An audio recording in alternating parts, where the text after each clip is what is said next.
400 సంవత్సరాల నాటి పురాతన ఆలయం మన కోటి నారసింహస్వామి టెంపుల్. ఇక్కడ మనము నరసింహస్వామి వారిని దర్శించుకోవచ్చు, శ్రీరాముల వారిని, సీతమ్మ తల్లిని దర్శించుకోవచ్చు. అలాగే ఇక్కడ మనకు శివుడు పంచముఖ శివుడుగా మనకి దర్శనమిస్తాడు. ఇక్కడ ఆంజనేయ స్వామి మరియు వినాయకుల వారు ఇద్దరు ఒకే దగ్గర ఒకే భాగంలో స్వయంభూగా వెలిశారని చెప్తారు. ఖచ్చితంగా దర్శనం చేసుకోవాల్సిన టెంపుల్. మన జీవితంలో ఒక్కసారైనా వెళ్ళాల్సిందే. మనకు అతి దగ్గరలో ఉన్న కోటి శ్రీ లక్ష్మీ నరసింహస్వామి వారి టెంపుల్. చలో పదని మనం వెళ్ళి దర్శనం చేసుకుందాం. Hello all, welcome to Brahmani stories. This is Vamshi. ఈరోజు మనం ఒక కొత్త టెంపుల్కి అయితే వచ్చేసాము. ఆల్మోస్ట్ 400 ఇయర్స్ చరిత్ర కలిగిన ఈ టెంపుల్ మనకు అతి దగ్గరలో ఉంది. అది కూడా కోటిలో ఉంటుంది. ఎంజీబీఎస్ నుంచి జస్ట్ ఒక 10 మినిట్స్ డిస్టెన్స్లో మనకి టెంపుల్ వచ్చేస్తుంది. ఎంతో ప్రసిద్ధిగాంచిన ఈ మందిరాన్ని అస్సలు మిస్ చేసుకోకండి. చూస్తున్నారుగా ధ్వజస్తంభం ఎంత పెద్దగా ఉంటుందో. మీరు ఏదైనా సంకల్పం చెప్పాలనుకుంటే ఎట్టి పరిస్థితుల్లో ధ్వజస్తంభం దగ్గరికి వచ్చి సంకల్పం చెప్పుకొని ఆ తర్వాత మీరు ఏదైనా ధర్మబద్ధమైన కోరిక ఉంటే కోరుకొని అక్కడి నుండి లోపలికి దర్శనానికై వెళ్ళాలి. పదండి, వెళ్ళి మనం దర్శనం చేసుకుందాం. చూస్తున్నారు కదా ఎంత పెద్దగా ఉందో టెంపుల్. బయట నుంచి చూస్తే చాలా చిన్నగా కనబడుతుంది, బట్ లోపలికి వెళ్తే తెలుస్తుంది టెంపుల్ యొక్క వైశాల్యం. ఈ టెంపుల్ ముందు నుంచి కొన్ని వేల మంది వెళ్తారు, బట్ టెంపుల్ లోపలికి ఎవ్వరూ రారు. చూస్తున్నారు కదా టెంపుల్ ఎలా ఉందో. ఎవ్వరూ లేరు అసలు. చాలా తక్కువ మంది ఉంటారు జనాలు లోపల. సో ఖచ్చితంగా మీరు ఎప్పుడైనా కోటి సైడ్ వచ్చినప్పుడు ఎగ్జాక్ట్ ఆర్టీసీ క్రాస్ రోడ్ వెళ్ళేటప్పుడు లెఫ్ట్ సైడ్లో మనకి టెంపుల్ ఉంటుంది. సో ఖచ్చితంగా వచ్చి దర్శనం చేసుకొని వెళ్ళండి. చాలా మహిమాన్వితమైన ఈ టెంపుల్. ఇక్కడ మనకి నరసింహస్వామి వారు దర్శనమిస్తారు. అతి ముఖ్యంగా నరసింహస్వామి వారి ఉపాసకులు ఎవరైనా ఉంటే ఖచ్చితంగా ఈ టెంపుల్ని విజిట్ చేయాల్సిందే. ఈ టెంపుల్ యొక్క మరో ప్రత్యేకత ఏమిటంటే ఇక్కడ సాలగ్రామం ఉంటుంది.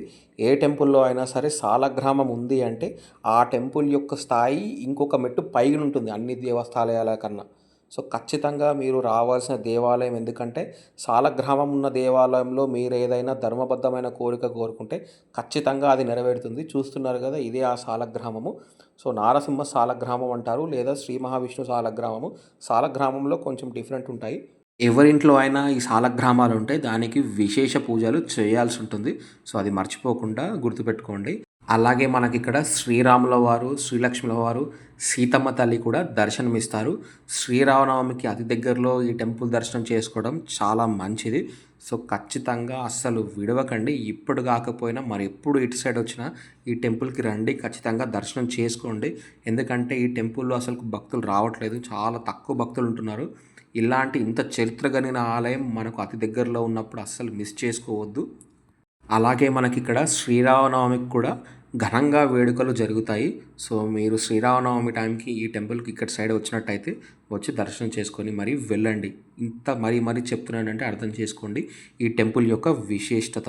మీరు నారసింహస్వామి వారి ఉపాసకులైతే ఖచ్చితంగా మీరు ఈ టెంపుల్కి వచ్చి నారసింహస్వామి వారి స్తోత్రము లేదా జపము చేసుకోవచ్చు. ఉపాసకులు అంటే స్పెసిఫికల్గా ఓన్లీ నారసింహస్వామి వారినే జపం చేస్తూ ఉండేవాళ్ళని నారసింహస్వామి వారి ఉపాసకులు అంటారు. ఉపాసకులు అంటే ఇన్ జనరల్గా ఏ స్వామి వారికైనా వాళ్ళ పర్టికులర్ యొక్క ఆ స్వామికే పూజలు చేస్తూ అలాగే జీవనం గడిపే వాళ్ళని ఉపాసకులని అర్థము. సో అలా ఉన్న వాళ్ళైతే ఖచ్చితంగా వచ్చి దర్శనం చేసుకొని ఉపాసన చేసుకొని మీరు వెళ్ళొచ్చు. ఈ టెంపుల్ అలాగే మనకి శ్రీ మహావిష్ణువు యొక్క దశావతార చిత్రాలు కూడా మనకి కనిపిస్తాయి. మీరు కూడా దర్శనం చేసుకోవచ్చు. మొదటగా మత్స్యావతారము, కూర్మావతారము, వరాహావతారము, నారసింహస్వామి వారి అవతారము, వామనావతారము, పరశురామస్వామి వారి అవతారము, శ్రీరామస్వామి వారి అవతారము, శ్రీకృష్ణుల వారి అవతారము, బుద్ధావతారము, అలాగే చివరి అవతారము కల్కి అవతారము. అన్ని దర్శనాలు చేసుకొని మనం నెక్స్ట్గా వెళ్ళేది ఆంజనేయ స్వామి వారి దర్శనానికి. పదండి, వెళ్ళి దర్శనం చేసుకుందాం. స్వామివారి ఆలయం పక్కనే మనకి ఇలా హనుమాన్ మందిరం రాసి ఉంటుంది.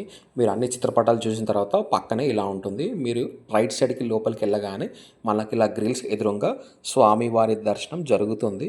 పైన మనకి శ్రీరాముల వారు, శ్రీలక్ష్ముల వారు, సీతమ్మ తల్లి, అలాగే ఆంజనేయ స్వామి వారి విగ్రహాలు ఉంటాయి.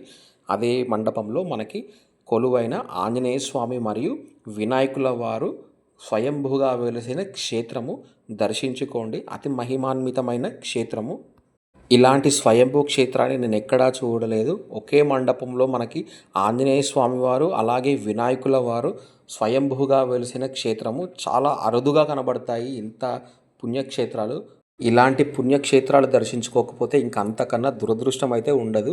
మీరు మీ జీవితంలో ఇలాంటి పుణ్యక్షేత్రం ఒకే మండపంలో ఆంజనేయ స్వామి వారిని, అలాగే వినాయకుల వారిని మీరు ఎక్కడైనా దర్శించుకుంటే ఖచ్చితంగా ఆ టెంపుల్ లొకేషన్ కింద డిస్క్రిప్షన్‌లో ఇయ్యండి. నేను కూడా దర్శనం చేసుకోవడానికి ట్రై చేస్తాను. ఈ వీడియో మీ వరకు వచ్చిందంటే ఖచ్చితంగా అది సంకేతమే. ఈ టెంపుల్‌కి వచ్చి దర్శనం చేసుకోవాల్సిందే. సో, ఎట్టి పరిస్థితుల్లో మిస్ చేసుకోవద్దు. పదండి మనం నెక్స్ట్ వెళ్ళి ఆ పరమేశ్వరుల వారి దర్శనం చేసుకుందాం. పరమేశ్వరుల వారు ఇక్కడ 5 ముఖాలతో కొలువై ఉన్నారు. ఇలా పంచముఖాలతో ఉన్న ఆ పరమేశ్వరుల స్వామివారి ఆలయం కూడా చాలా అరుదుగా కనబడతాయి. ఒక్కొక్క ముఖము ఒక్కొక్క దిక్కును సూచిస్తుంది. సజ్జోజాతము, అఘోరము, తత్పురుషము, వామదేవము, ఈశాన్యము. ఇప్పుడు చెప్పిన నామాలతో కూడా మనం స్వామివారికి అభిషేకం చేయవచ్చు. అదే శ్లోకం చదువుతూ స్వామివారిని కూడా ప్రార్థించవచ్చు.